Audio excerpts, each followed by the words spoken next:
pessoal, estamos aqui novamente no nosso último encontro para falarmos dos vícios da licitação na terceira fase, na fase de contratação e gestão dos contratos. Nessa fase, é importante que se diga que é muito importante a figura do administrador, do servidor público, porque o artigo 67 da Lei de Licitações fala que sempre será necessária a designação de um servidor público para acompanhar, gerir um contrato administrativo. Agora, o que acontece, gente? Vamos pensar na nossa realidade. Uma administração pública sucateada, na maioria das vezes.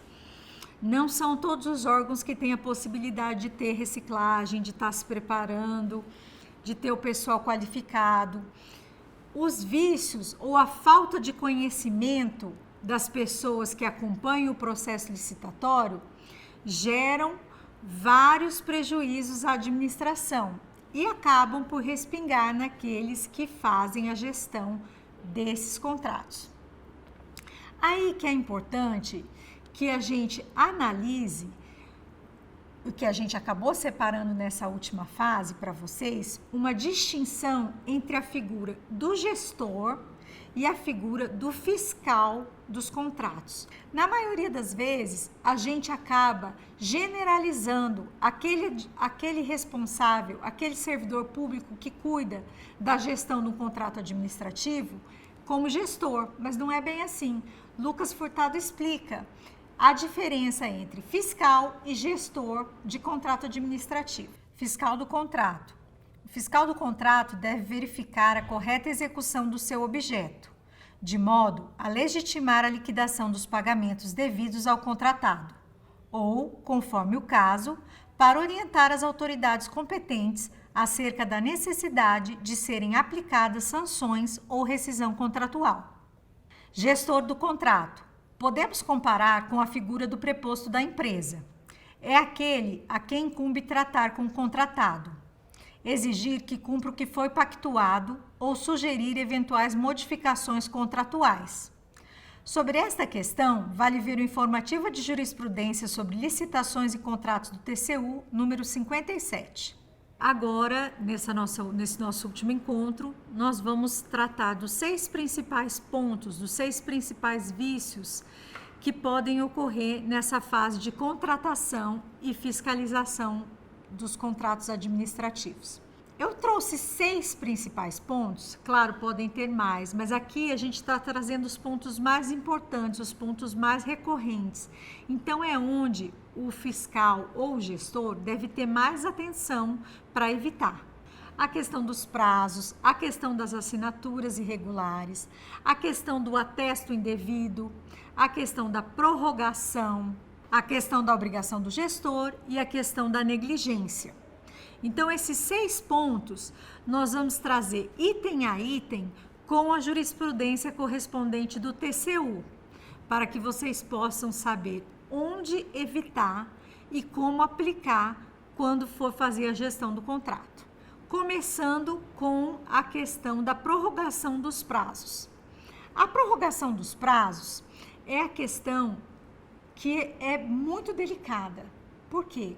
Porque, como a gente já conversou nas outras aulas, quando se faz um projeto básico para uma licitação, é importante que se faça naquele ano, naquele orçamento.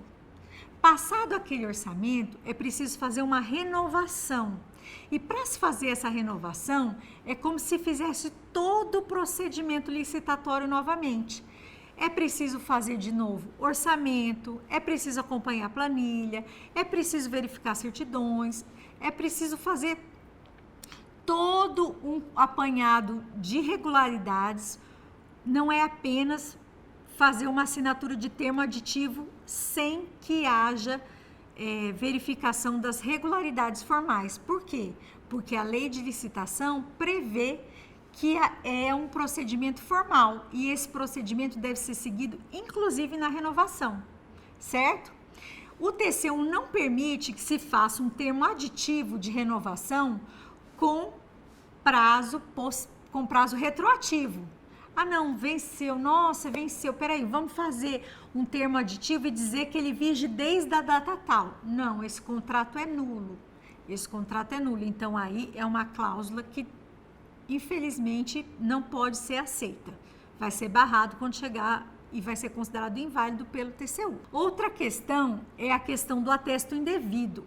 O atesto é aquela assinatura mesmo, o acompanhamento do servidor quando ele vai dizer, não, peraí, sobre esse objeto da licitação, está tudo cumprido. Está verificada a regularidade, foi cumprido o objeto, está tudo ok. Para isso, o servidor que acompanha, ele tem que ter sim, apesar de que muito não se diz sobre isso, mas ele tem que ter qualificação técnica para atestar. E o servidor, se ele não tiver qualificação técnica, ele pode se negar a atestar. Porque se ele atestar uma situação que não é verdadeira ou está irregular, ele vai ser responsabilizado solidariamente. Então, a questão aí é bem importante. A questão do atesto, ela não é um ato meramente formal. Ele é, inclusive, um ato para quitação obrigacional. Aquele atesto é um tipo, tá tudo ok, pode pagar. Então, aí é muito importante que tenha essa questão da qualificação do servidor que acompanha. Outro ponto que a gente deve verificar é a questão da assinatura. Quando dá a assinatura do contrato, deve-se analisar se estão preenchidos todos os requisitos do artigo 6º da licitação. E aí, pessoal, remete à leitura. Pegue a lista que está descrita no artigo 6º da Lei de Licitações e verifique tudo o que é necessário no momento da assinatura do contrato. No quarto item, nós vamos tratar dos contratos por objeto determinado, são os chamados contratos por escopo, com prazo. Esse é onde pode dar também um vício que não se verifica. Por quê? Porque o contrato por escopo é um contrato para fazer uma determinada obrigação. Nessa determinada obrigação, o contrato se exaure quando entrega a obrigação. Marçal Justem Filho até fala que essa questão temporal é uma questão apenas para constar no calendário das instituições administrativas, mas o que importa é o cumprimento da obrigação. Então, atentem para isso. Quando tiver um contrato de escopo, não é só prestar atenção no prazo, é prestar atenção também na questão da execução. Agora, o contrato verbal não vale para a administração nem a título de renovação tácita. Atenção! Aquele contrato, desculpa, a pessoa ainda não entregou a prestação jurisdicional da entrega daquele determinado bem. Vai entregar daqui a 2 semanas. Ah, tudo bem, ficou combinado. Não pode ficar combinado, tem que fazer um aditivo. Contrato verbal é uma inexistência de contrato. É outra causa de vício, é outra causa de nulidade. No nosso material complementar, eu vou trazer para vocês a posição de vários doutrinadores e um quadro comparativo com jurisprudência para a gente diferenciar anulação e revogação de contratos diante dos vícios, certo? Quando a gente vai tratar do acompanhamento da gestão dos contratos, é aí que a gente vai fazer o apanhado de todos esses vícios.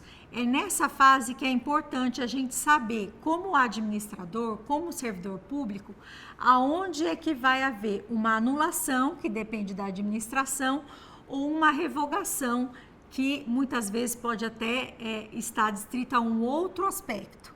Então, remete ao material complementar. Ali vai existir um conteúdo mais aprofundado e mais atual, porque existe até uma discussão doutrinária nesse sentido, uma discussão de responsabilidade, que eu quero que vocês verifiquem e verifiquem também quais são os exemplos nesse sentido. Aí entra também a questão da obrigação do gestor. Por quê? Porque dependendo da obrigação do gestor, que está vinculado àquele determinado contrato, ele tem que verificando qualquer impontualidade ou irregularidade no contrato, ele é que vai apontar para a administração, olha, aqui não está certo, aqui tem que modificar, aqui tem que verificar com o pessoal o que está acontecendo. Vamos lá, indica para o fiscal vai conversar diretamente com o preposto da empresa para ver o que pode resolver. Então, não é deixar correr o barco, não. A figura do gestor é para pontuar os erros durante a execução do contrato. Aí é que está o acompanhamento.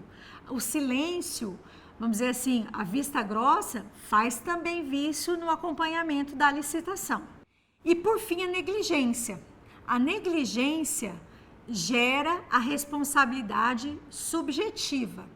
Aí também tem uma discussão atual, que Lucas Furtado também preconiza, que fala sobre a questão da responsabilidade objetiva da administração.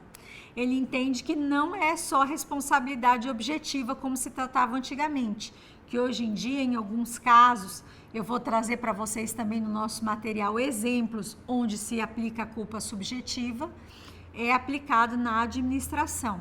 Então, é um ponto controvertido, mas que também a gente vai ter mais tempo para trabalhar isso nos nossos exemplos e no nosso material didático. Pessoal, então agora retomando o quinto vício mais comum relativo às obrigações do gestor. Das obrigações do gestor, nós podemos destacar a vedação ao nepotismo, que é um exemplo, aquela situação em que o gestor vai e comunica para alguém da família que está aberto um procedimento licitatório e favorece a essa pessoa a concorrência nesse procedimento licitatório, a contratação e a efetivação do contrato. Isso é uma causa de nulidade, é uma questão que pode trazer um vício no contrato. A outra obrigação que ele teria é relativamente aos contratos de mão de obra na construção civil, que é ficar atenta à questão da durabilidade da obra, garantia de 5 anos. Ou ele tem que estar sempre atento às questões práticas, né, da conservação da obra, para que verifique se existe alguma impropriedade, cobrando dentro dessa garantia para que não ocorra prescrição no prazo desses 5 anos, prejudicando a administração sob pena de responsabilização. Outra questão que a gente pode abordar é a questão da culpa, a própria culpa em não atentar para determinadas situações que estão prescritas no contrato. Ou seja, é o caso de você estar vigiando o contrato.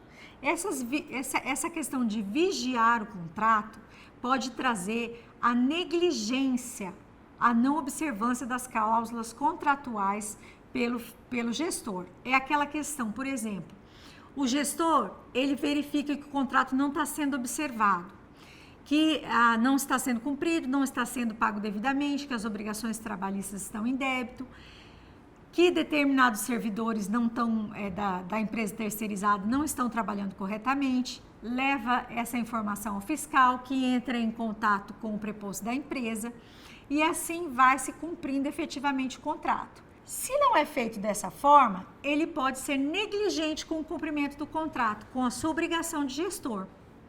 E dessa forma, entrar num campo de, como a gente anunciou, de um sexto vício, que é o vício da negligência do administrador. O vício da negligência é a questão da culpa, a culpa estrito sensu. Né? A administração, existia uma ideia que já era bem focada na doutrina, que era da culpa objetiva. A culpa objetiva é a questão de que, havendo qualquer problema, a administração ela responderia objetivamente pelos danos causados ao particular. Agora, existe uma corrente, que ainda é uma corrente doutrinária em discussão, que diz que mesmo nos casos de anulação, pode-se observar a questão da culpa subjetiva, onde deve ser comprovada a responsabilidade da administração. Nesse ponto, nós temos no nosso material complementos e maiores exemplos para que vocês possam analisar em casos práticos, em exemplos de licitação, onde pode ter havido um descuido, onde pode ter havido uma negligência, ou ainda onde o TCU ele exime o gestor quando ele não tem condições de antever o resultado. Porque quando ele, verificando, cumprindo o contrato, cumprindo com a sua obrigação, ele não tem condições de antever o resultado, o próprio TCU, em sua jurisprudência, ele acaba eximindo, afastando da culpa o gestor do contrato. Então, com isso, nós finalizamos os 6 pontos, os 6 vícios mais importantes nessa fase de contratação, de fiscalização do contrato. Não se esquecendo que, como nós conversamos, nessa fase, o servidor responsável pela comissão de acompanhamento, ele tem que se posicionar dentro da sua função de gestor ou de fiscal e verificar exatamente no âmbito do Tribunal de Contas da União quais são os requisitos intrínsecos e extrínsecos do contrato de administração que devem ser observados e até onde a sua responsabilidade pode ser analisada.